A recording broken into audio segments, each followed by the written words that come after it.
Salam, 13 aprel tarixində Dövlət İmtahan Mərkəzinin keçirmiş olduğu imtahandan 9-lar üçün olan buraxılışdan ingilis dili suallarına baxaq. Short textdən başlayaq, qrammatika artıq kanalda var, oradan baxa bilərsiniz. 5-ci sualda doğru cavab olacaqdır C variantı. Cümləmizə baxırıq. Come deməli, yəni düşərgə təmin edir uşaqları müxtəlif fəaliyyətlərdə. Həmin hissəyə baxaq. We have fun, games, art and competitions. Yuxarıda da kampdan söhbət gedir. Yəni bu cümləyə əsasən bilərik ki, C doğru variantdır. Belə. Keçək 6-cı suala. 6-cı sualda Jane should wear a specific dress for the birthday yazıb D variantında, yəni xüsusi bir paltar geyinməlidir. Deməli, yuxarıda da baxırıq ki, you have to wear a special costume, yəni xüsusi bir kostyum geyinməlisən. Ona görə burada da deməli D variantı düzgün cavabdır.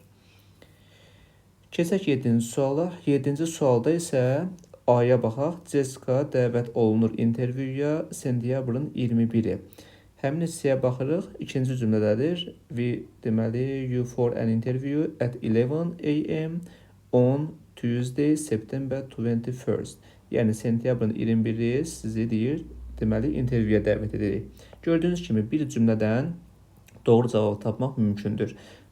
Bununla bağlı da video paylaşmışdım ki, bu yaxınlarda bir cümlə ilə doğru cavabı short textlərdə tapa bilərsiniz.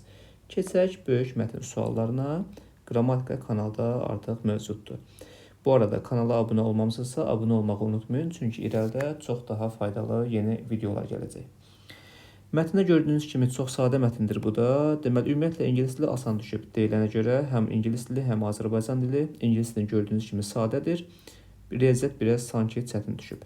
Söhbət deməli Aral gölündən və yaxud da Aral dənizindən gedir, Mərkəzi Asiyada yerləşir deyir. Ümumiyyətlə bu mətn ondan bəhs edir. Aral Sea, hamısında Araldan bəhs edir. Mətn tərcümə etməyək, cavablar üzərindən gedək. 8-ci suala baxsaq, deməli changing directions, istiqamətin dəyişməsi, çayların axmasının istiqamətinin dəyişməsi məqsədi nədir? Baxaq.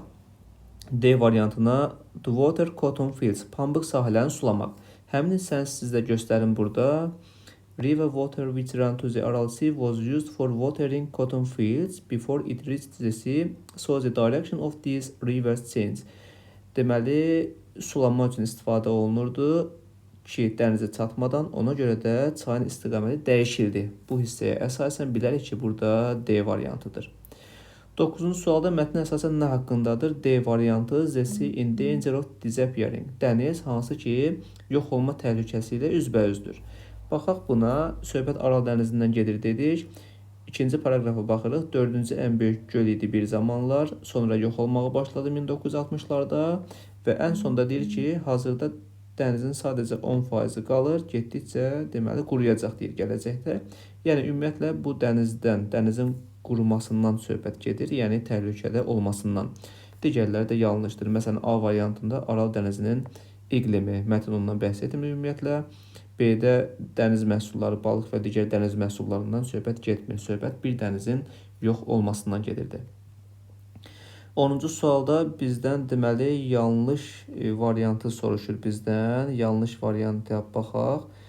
11-ci sualda yox, mən ona baxacaqdım sonra. 10-cu sualda mətnə əsasən düzgün variantı bizdən soruşur. Aral dənizi deməli A variantına baxırıq. Receives water from two main water source. İki əsas su mənbəsindən su götürür deyir. Elə A variantı doğru cavabdır. Bunu sizə mətndə də göstərim. Bir saniyə. The Aral Sea has two main source of water. Yuxarıda da var, yəni aşağıda Amudərya və Sırdərya sanki. Yəni iki əsas su mənbəyi var. Elə bu cümləyə əsasən doğru variant kimi ardı bu düz gəldi. Yəni A variantı onda. 11-ci suala baxaq. 11-ci sualda bizdən yanlış ifadəni soruşur mətnə əsasən. Y-yə baxırıq. Today the Aral Sea is one of the world's largest lakes. Bugün Aral dənizi dünyanın ən böyük göllərindən biridir deyir. Ən böyük dənizindən biridir deyir. Baxaq, amma elə bir şey yoxdur. Çünki ən başda belə 4-cü idi. Hələ getdikcə bu quruyursa, cümlənin sonunda deyir ki, mətnin sonunda bugün 10% qalır və quruyacaq. Bu necə dünyanın ən böyük gölü ola bilər ki? Deməli, yanlış cavab olaraq 11-də Y variantı oldu. 12-ci sualda bizdən mətnə əsasən deməli nəyi soruşur? Düzgünü soruşur. Yuxarıda da var. Burada 1-ə baxırıq. Aral dənizli qurulduğuna görə o ətraf mühit üçün təhlükə mənbəyidir. Təhlükəli olur. Baxaq buna.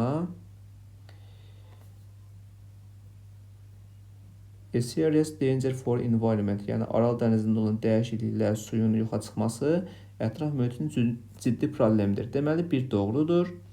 3-ə baxırıq. Today only a little part of the Aral Sea exists. Bugün Aral dənizinin çox kiçik bir hissəsi, little part nədir? Exist. Aha, mövcuddur. Ən son cümləyə baxaq. Az öncə baxmışdıq. 10% sadəcə mövcuddur deyir və buna görə 1-3 doğru cavabdır. Belə əziz abituriyentlər, gördüyünüz kimi rahat düşübdür. İrəlidə imtahanınız varsa, möhkəm olun, hər şey yaxşı olacaq. Görürsünüz ki, çətin bir şey yoxdur, mətndə çox kiçikdir. Videonu yoldaşlarınızla bölüşməyi unutmayın. Ümid edirəm ki, 9-lar üçün də kanal faydalıdır və abunə olmağı da unutmayın. Hər birinizə bol-bol uğurlar növbəti videolarda görüşənə qədər.